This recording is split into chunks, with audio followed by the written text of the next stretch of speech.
No one made cross-eyed look so good.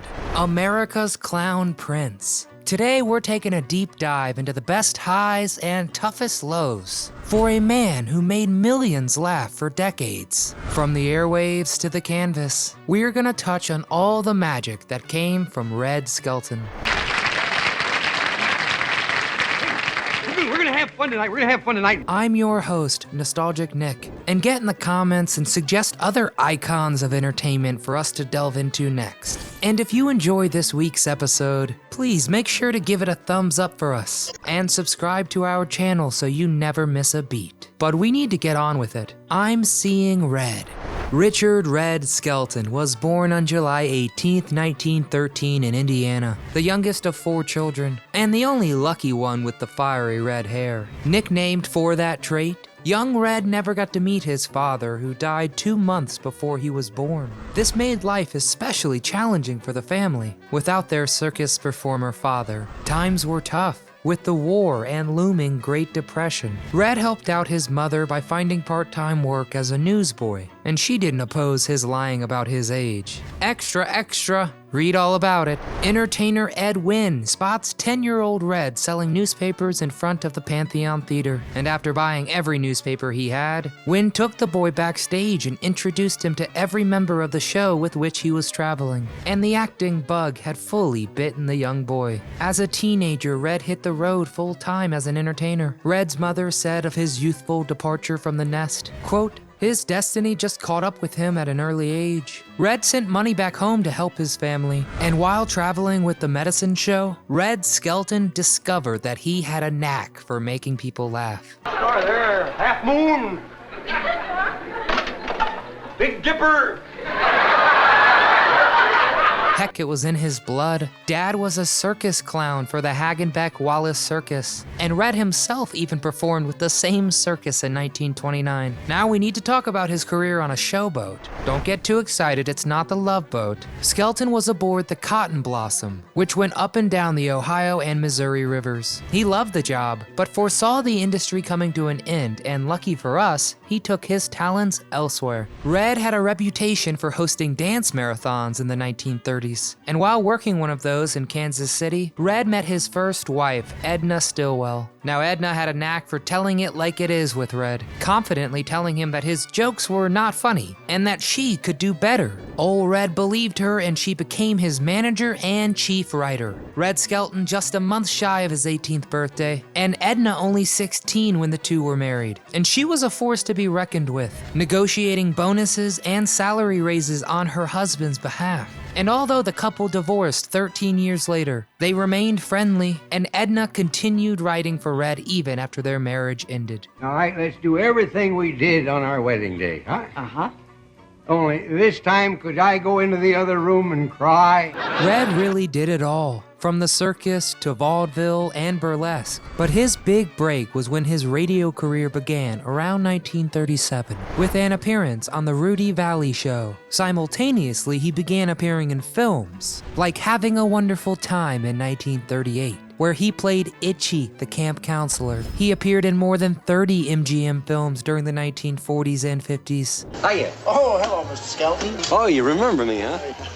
But radio is where Red grew to the entertainer he is. Skelton was gaining immense popularity, even with the man in charge. Red performed at President Roosevelt's birthday party in 1940. His act was clean and entertaining, which was what Roosevelt liked about him. Red Skelton was the king of clean comedy. Now he was confident enough to begin his own show in 1941, called the Raleigh Cigarette Program. And this is where Skelton began creating his incredible characters. A highlight being Junior, the mean little kid, full of mischief. And if anyone remembers listening to this, please let us know in the comments below. What some people don't know is Red's other talents. He was a skilled artist. He began painting pictures to help him visualize his routines. And he began displaying his works in 1964, soon even selling some of his pieces. So if you out there have a Red original, please let us know about it. But just as Red's riverboat of life was cruising down the river smoothly, they hit some rough water. daughter. First off, the divorce with Edna occurred, but like I said, it was beyond amicable. The couple even left the divorce proceedings arm in arm, and Edna still managed Red's career, including negotiating a 7-year Hollywood contract for him in 1951.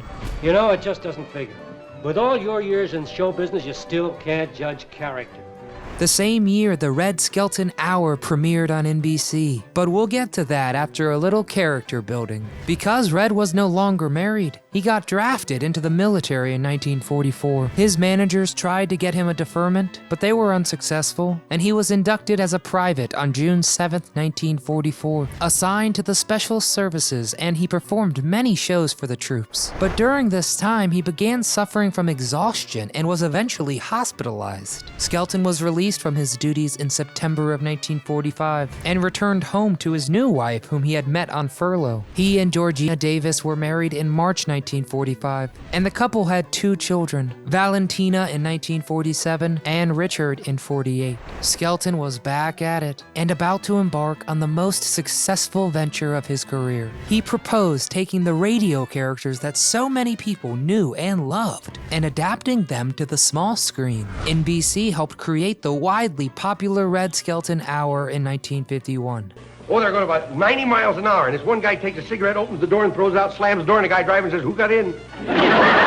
Red was immediately honored with an Emmy Award in 1952 for Best Comedy Show and Best Comedian. He and his writers took home another Emmy in '61 for Outstanding Writing Achievement in Comedy. But what many don't know is that Red began to feel pressure. He felt like he had to perform, or he would let people down, and he began experiencing physical pain from his rigorous schedule. Red began drinking to alleviate the pain, and to also forget the woes of his marital problems. And just when he thought things couldn't get worse, the Red Skelton Hour was canceled in 1953 by NBC due to declining ratings and the show's sponsor pulling out. Lucky for all of us though, CBS quickly took over and it enjoyed success all the way until 1970. By the end of the 50s, Skelton was the only comedian with his own weekly variety TV show. Things were looking up until he received the worst news of his entire life in 1957. Red's beloved son, his only son, was given a year to live at best after being diagnosed with leukemia. Red was, of course, devastated, but made it his sole mission to give his son the best year of his life. He took Richard, Valentina, and his wife to all the grand places he could think of in the world. Richard even got to meet Pope Pius XII, which was a highlight of the incredible but somber trip. Richard Skelton passed away on May 10, 1958, just 10 days shy of his 10th birthday. Skelton returned to work, but those close to him say he was never the same man again. But in 1969, Skelton gave one of the most iconic performances of his career. He says, "I've been listening to you boys and girls recite the Pledge of Allegiance all semester."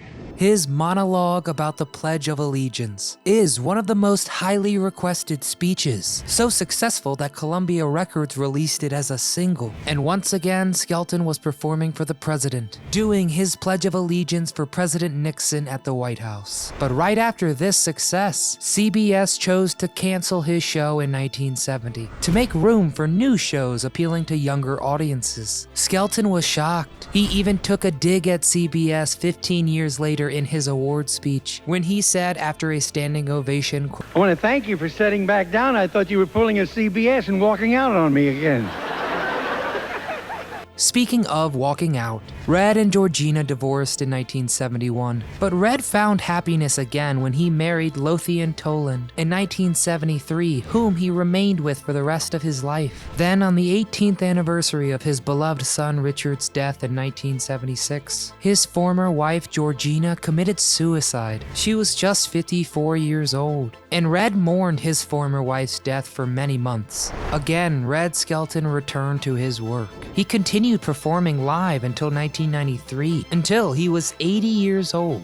In total, his entertainment career spanned 7 decades. Truly a remarkable man, the great Red Skelton passed away on September 17, 1997 at the age of 84. We owe so many laughs to that man, so many comedians since inspired by him. Do you remember a specific character that Red Skelton portrayed? What about Sheriff Deadeye or Cauliflower McPug? And what do you remember most about Red Skelton? Get in the comments and let's discuss. We read everyone because legends stay alive as long as we remember them. If you enjoyed our Red Deep Dive, consider clicking that thumbs up icon for us. It really helps a lot. And subscribe to our channel so you never miss a throwback. From all of us here at Do You Remember, thanks so much for watching. We'll say good night for now, and may God bless. Good night. Thank you.